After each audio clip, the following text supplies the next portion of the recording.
আজ মহালয়া। পিতৃপক্ষের অবসানে দেবী পক্ষের সূচনা। বছরের অপেক্ষার অবসানে দুর্গোৎসবে মেতে উঠবে আপামর মানুষ। তবে দুর্গাপুজোর সাথে মহালয়ার কি সম্পর্ক, চলুন তা জেনে নেওয়া যাক। মহালয়া শব্দটি এসেছে মহা আলয় থেকে। শাস্ত্র মতে পিতৃপক্ষের অবসানে পিতৃপুরুষেরা এই বিশেষ মুহূর্তে মর্তে আসেন। এই মর্তলোক হয়ে ওঠে তাদের মহৎ আলয় অর্থাৎ নিবাস। তাই এই অমাবস্যার তিথির নাম মহালয়া। সেই কারণেই এই পূর্ণ তিথিতে তাদের উদ্দেশ্যে তর্পণ অনুষ্ঠিত হয়। মহাভারত অনুসারে বীরগতি প্রাপ্ত হয়ে স্বর্গে দানবীর কর্ণ দেখেন তাকে খাদ্যের বদলে স্বর্ণ, রত্ন, আভূষণ এসব দেওয়া হয়েছে। তিনি কারণ জানতে চাইলে অবগত হন যে তিনি কোনোদিনও তার পিতৃপুরুষদের উদ্দেশ্যে খাদ্য, জল কিছুই দান করেননি।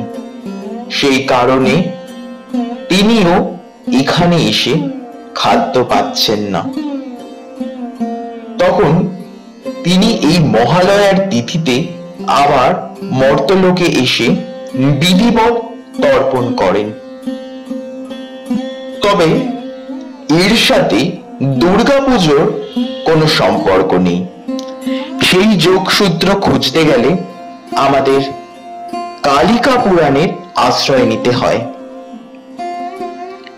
সেখানে উল্লেখিত মহিষাসুরের অত্যাচারে অতিষ্ঠ দেবগণ ক্ষীরোদ সাগরে তীরে আদ্যাশক্তি মহামায়াকে জাগরিত করার জন্য স্তুতি বন্দনা করলে তিনি আশ্বিনের কৃষ্ণা চতুর্দশী অর্থাৎ পিতৃপক্ষ ও দেবীপক্ষের সন্ধিক্ষণের তিথিতে ভদ্রকালী রূপে আবির্ভূতা হন। তবে বর্তমানে মহালয়া ও দুর্গাপুজোর এই যোগসূত্র স্থাপনের সব থেকে বড় কৃতিত্ব শ্রী বাণী কুমার, শ্রী পঙ্কজ কুমার মল্লিক ও শ্রী বীরেন্দ্র কৃষ্ণ ভদ্র, এই তিন প্রবাদ প্রতিম ব্যক্তির।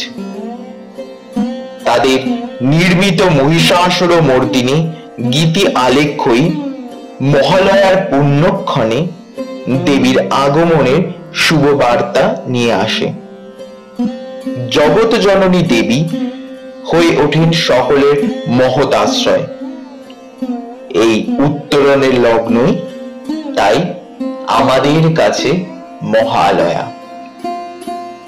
এরকম তথ্য ও নানা রকম বিষয় জানতে অবশ্যই এই ভিডিওটিকে লাইক করুন এবং যথাসম্ভব শেয়ার করে আমাদের পাশে থাকুন।